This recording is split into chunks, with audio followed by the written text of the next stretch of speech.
안녕하세요. 재생에너지 탐방을 위한 서부의 특별한 이야기 스페셜리스트 진행을 맡은 배명훈입니다. 저희가 앞서 1부에서는 재생에너지 전환이 왜 중요한지에 대해서 자세히 이야기를 나눠봤는데요. 현장에서는 이런 변화가 어떻게 이루어지고 있는지 보다 자세하고 깊이 있게 2부에서 이야기를 나눠보도록 하겠습니다. 정영재 차장님, 서부발전에서는 보다 구체적으로 어떤 노력들을 하고 있다고 소개해 주실 수 있을까요? 저희는 2040년까지 160기가와트를 달성한다는 정부 정책에 기여하기 위해 농지나 호수 같은 넓은 면적의 대용량 태양광을 주로 추진하고 있습니다. 또한 산단, 학교, 지자체, 주차장 등 다양한 장소의 소규모 태양광 사업 개발에도 노력을 기울이고 있습니다. 사업 개발을 하면서 단순히 발전 설비를 늘리는 게 아니라 사업체의 특성에 맞게 특화된 맞춤형 사업을 추진하고 있고요. 또한 태양광 발전으로 나온 수익을 발전소 주변 주민과 공유함으로써 지역 상생을 위해 노력하고 있습니다. 네, 방금 차장님 말씀 중에 지역 주민들과 수익을 나눈다는 부분이 제가 귀가 솔깃한데요. 그러니까 구체적으로 어떻게 수익을 나누는 건지 말씀해 주실 수 있을까요?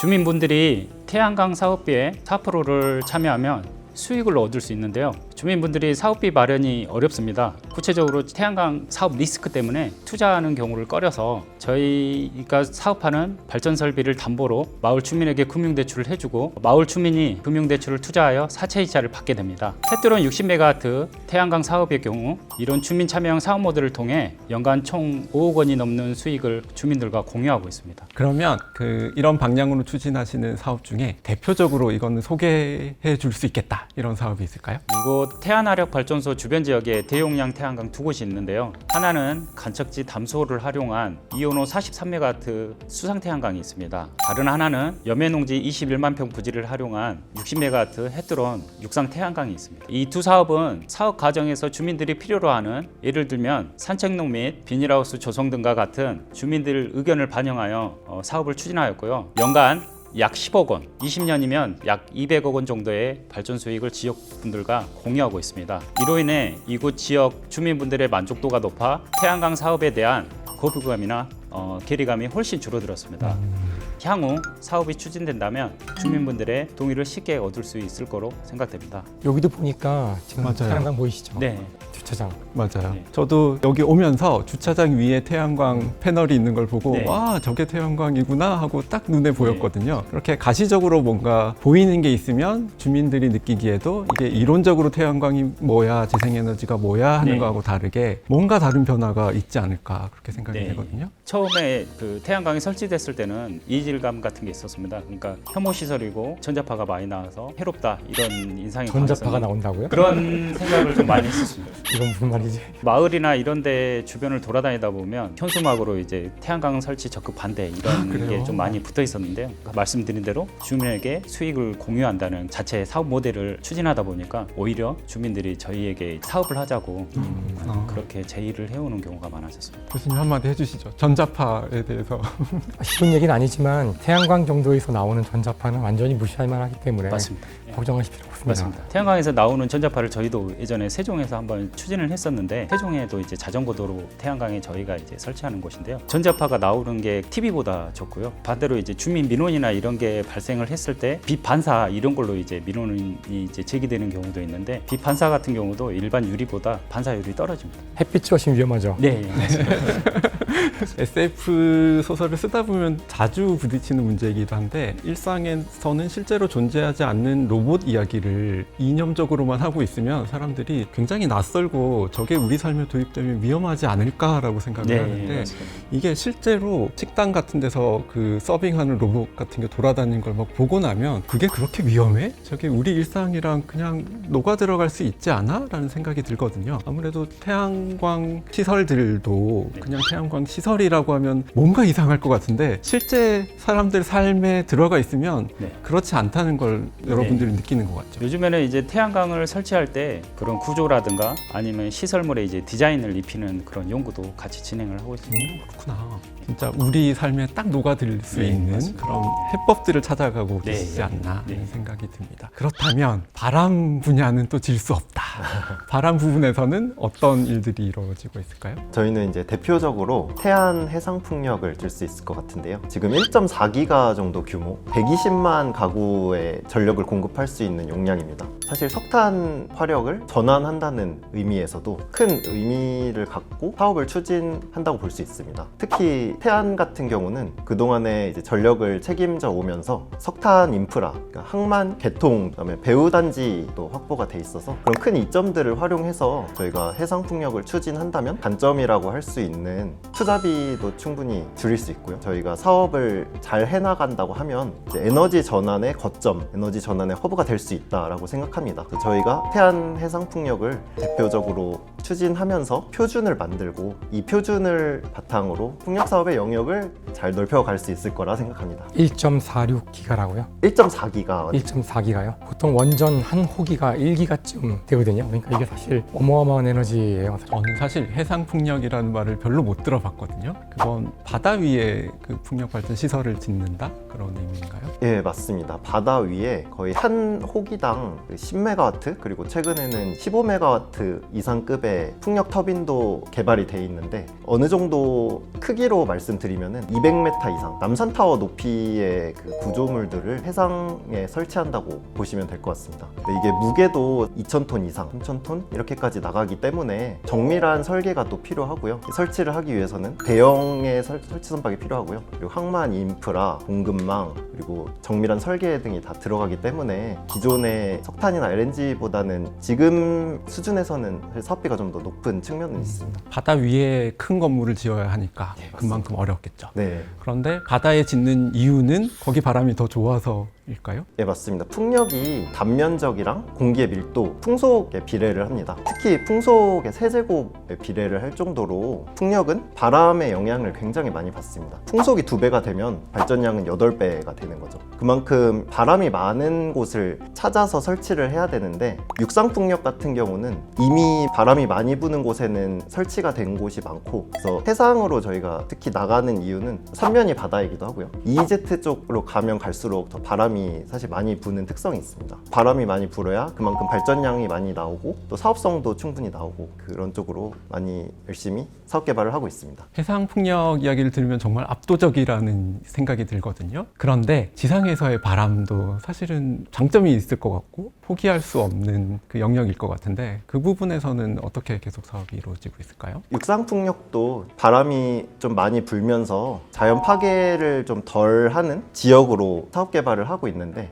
사실 육상 같은 경우는 규모가 작은 측면이 있고요. 그런 만큼 저희가 육상에서의 산악 지형 활용도 하고 주민 수용성도 챙기면서 터빈의 안정성을 먼저 확보를 해서 육상 풍력을 진행을 하고 여기서 이제 발전을 해서 더 큰 규모의 그리고 더 대형화된 규모의 풍력은 해상으로 나가서 해상풍력 단지를 짓고 있습니다. 그러니까 해상풍력은 사람이 사는데 짓지는 않으니까 더 크게 지어도 되고 육상풍력의 경우에는 사람이 사는 공간에 들어오니까 정영재 차장님 말씀처럼 사람들이 봤을 때 좀 더 친근하게 느껴질 수 있고 막연한 두려움이 없는 방식으로 더 발전할 필요가 있다. 그 부분도 더 발전시키고 있는 거군요. 예, 맞습니다. 육상풍력이 아무래도 좀 더 주거지 근처에 있다 보니까 소음이나 경관에 대한 좀 우려가 많이 있습니다. 반대로 보면은 풍력 터빈이 돌아가는 모습을 보러 사진 찍으러도 많이 오시고 또 그런 걸 관광 활성화에도 적용을 해서 강원도 지역이나 이런 데는 그렇게 활용을 많이 하고 있습니다. 네. 그 아까 그 태안이 원래 석탄연료 발전 비중도 굉장히 큰 곳이라고 하셨는데 지금처럼 원대한 목표를 가지고 전환을 하다 보면 전환에서 오는 어떤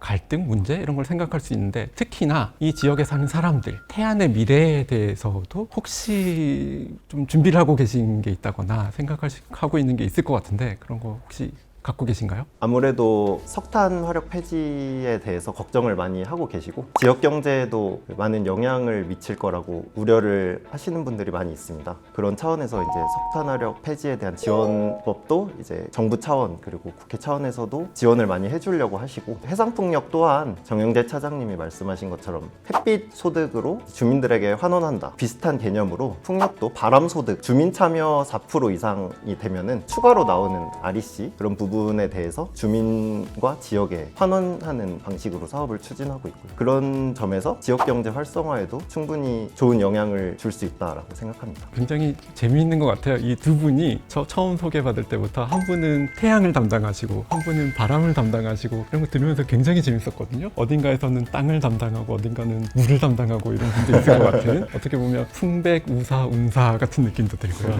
손에 잡히는 어떤 변화에 이르기까지 다각적으로 노력을 하고 계신 걸 보고 있는데 교수님 이런 그냥 거시적이고 막연하고 어딘가에 있는 변화뿐만이 아니라 이렇게 구체적인 변화를 준비하고 있는 이런 노력들이 이 에너지 전환에서 어떤 의미 있는 변화를 만들어낼 수 있을까요? 과학자가 듣기엔 당연한 얘기예요, 사실은. 일단 그 에너지 문제는 다양한 것이 좋고요. 다음에 아직 기술이 완성되기 전에는 어떤 기술이 제일 좋을지를 알기 어려워요. 그래서 초반에는 굉장히 많은 시행착오를 겪습니다. 지금 전기만 해도 초반에 직류를 할 것인지 교류를 할 것인지 혼란이 있었고요. 지금은 교류를 사용하고 있잖아요. 자동차도 그 많은 사고 끝에 저희가 사용하는 이 자동차까지 온 것이고요. 그러니까 모든 과학 기술은 발전 과정에서 엄청난 시행착오를 겪게 되는데요. 태양광도 안정화 상당히 됐지만 초반에만 해도 태양광이 과연 이게 에너지 원유로 쓸 수 있을지조차도 많이 의문이 있었어요. 풍력 발전도 최근에 제가 알기로는 사고가 났었죠. 네, 맞습니다. 사람들이 갑자기 또 막 무서워하고 그러는데 그건 당연한 겁니다. 어떤 기술이 개발되는 과정에서 시행착오가 있고요.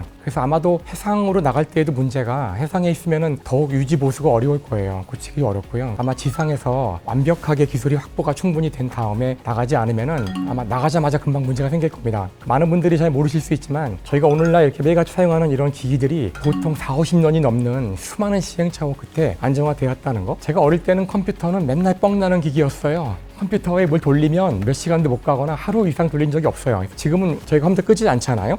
네. 이렇게 안정화되기 위해서 30년 정도의 시간이 필요했죠. 지금 이 신재생 에너지도 저희가 열심히 해왔지만 아직도 초기 기술이기 때문에 초기 단계에서는 많은 시행착오가 있을 겁니다. 그럼 계속해서 많은 다각적인 노력을 해야 되고 그 과정에서 뜻하지 않은 사고가 날 거예요. 초기 그 중화공업 같은 것도 엄청난 많은 사고가 있었어요. 독일에서. 저희가 사용하는 질소비료 공장들도 처음에 수백 명이 한꺼번에 죽기도 하는 그런 사고가 수십 번 일어났는데 이제는 그런 사고는 화학 무슨 유출 사고 이런 거 없잖아요. 우리가 아마도 이 에너지 문제는 반드시 해결해야 되는 문제고 근데 에너지 문제에 대해서 아직 우리가 모르는 부분들이 많이 있기 때문에 그 과정에서 많은 시행착오가 있을 텐데 그것들을 국민들이 좀 이해를 해주시면 어떨까 싶어요. 특히 이 재생에너지는 반드시 가야 되는 길이기 때문에 막 굉장히 힘드실 것 같아요. 또 태양광은 상당히 오랜 시간 동안 우리가 해왔기 때문에 좀 더 실제적인 문제를 다루시는 것 같고요. 여긴 여전히 원칙적인 문제를 다루시고 고장이 안 나야 되고 불나는 일이 없어야 되고 아직도 여러 가지 문제가 있을 거기 때문에 앞으로도 점점 더 이제 이런 사고들이 날 겁니다. 하지만 이제 국민들이 이걸 이해를 하고 우리가 더 좋은 길로 가기 위한 그런 중간 단계니까요. 다각화는 당연한 것이고 그래서 열심히 해주시길 바라고요. 시간이 많이 지나면 그때 가면 우리가 이 장치들이 너무나 이제 익숙해져가지고 아마 어느 집에나 태양광이 있을 거고요. 마을마다 이 바람갑이 돌고 다 멋있게 사는 날이 오지 않을까 그런 기대를 해봅니다. 정말 좋은 말씀 해주신 것 같아요. 네, 지금까지 서부 발전이 가까운 길을 전문가분들과 함께 들여다봤는데요. 이제 이 거대한 변화를 위한 도전을 맨 앞에서 진두지휘하시는 서부 발전의 이정복 사장님을 모셨습니다. 예, 만나서 반갑습니다. 저는 대한민국 전력 생산의 약 10%를 담당하는 탄소 중립을 위한 에너지 혁신 기업 한국서부발전의 이정복 사장입니다.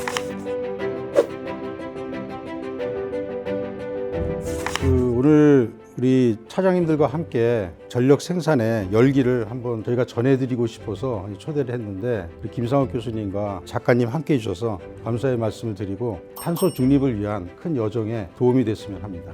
사장님 오시기 전에 저희가 실무자분들을 모시고 이야기를 나눠보니까 재생에너지로의 전환이라는 게 치열한 현장이라는 점을 느꼈거든요. 사장님께서 생각하시는 서부 발전만의 재생에너지 사업 방향은 어떤 건지 소개해 주실 수 있을까요? 최근에 그 재생에너지 발전 설비 증가분이 세계적으로 약 93%를 차지하고 있습니다. 특히 EU 같은 곳에서는 2030년도 재생에너지의 목표를 45%까지 높이려고 하고 있습니다. 이렇게 함께 또 친환경으로 가는 에너지 전환, 이것이 시대적 소명인 것 같습니다. 이에 따라서 우리 대한민국 정부에서도 2030년도까지 약 100기가와트의 재생에너지를 그리고 2035년도까지는 160기가와트의 재생에너지 생산을 목표로 하고 있습니다.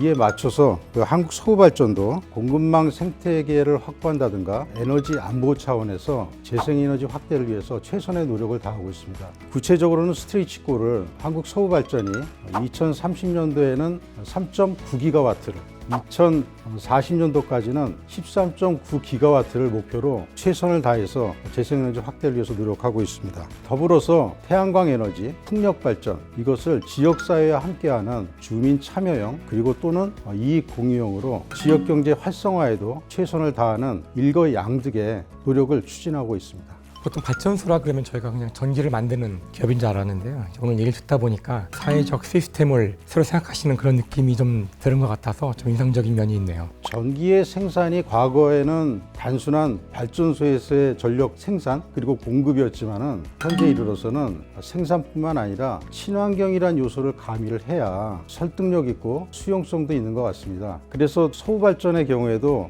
RE4040이라는 목표를 향해서 가고 있습니다. 2040년도까지 신재생 에너지를 약 40%까지 끌어올리겠다는 매우 도전적이고 강력한 로드맵이라고 할 수 있습니다. 이런 태양광과 풍력 발전이 우리의 미래이고 이런 말도 있지 않습니까? 이 지구는 아버님, 어머님으로부터 받은 것이 아니라 또 미래 세대로부터 잠시 빌려 쓰는 것이다. 아마 이런 취지 자체가 친환경을 할 수밖에 없는 당위성을 말씀해드린다고 생각을 합니다.